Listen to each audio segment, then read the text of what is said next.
சிரேஷ்ட ஊடகவியலாளர் ஏஎல்எம் சலீம் அவர்களுக்கான நினைவேந்தல் நிகழ்வு.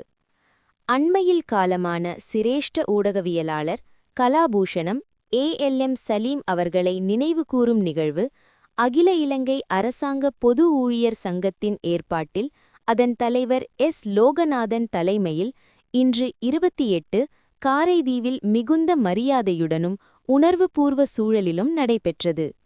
நிகழ்வில் காரைதீவு பிரதேச சபை முன்னாள் தவிசாளர் செல்லையா ராசையா, சிரேஷ்ட சட்டத்தரணி அன்சார் மௌலானா, சிரேஷ்ட ஊடகவியலாளர் வி.டி. சகாதேவராஜா, செல்லையா பேரின்வராஜா, தா. தர்மேந்திரா, நூருல் ஹுதா உமர், எம்.ஐ. சம்சுதீன், ஜலீல் ஜி உட்பட பிரமுகர்கள் பலரும் கலந்து கொண்டனர்.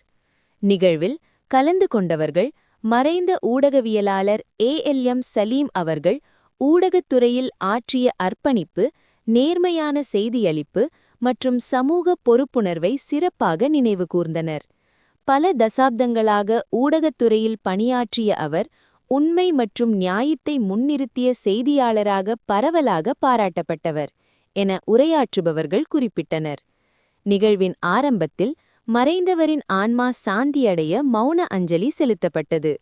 தொடர்ந்து அவருடன் இணைந்து பணியாற்றிய சக ஊழியர்கள், சமூக செயற்பாட்டாளர்கள் மற்றும் சங்க உறுப்பினர்கள் தங்களது நினைவுகளை பகிர்ந்து கொண்டு அவரது மனிதநேய பண்புகளையும் தொழில்முறை நேர்மையையும் பாராட்டினர்.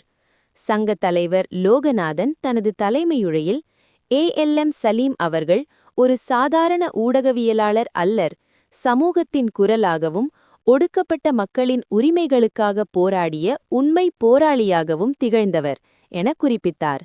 மேலும் இத்தகைய ஆளுமையை இழந்தது ஊடக உலகிற்கும் சமூகத்திற்கும் ஈடு செய்ய முடியாத இழப்பாகும் என்றும் அவர் தெரிவித்தார்.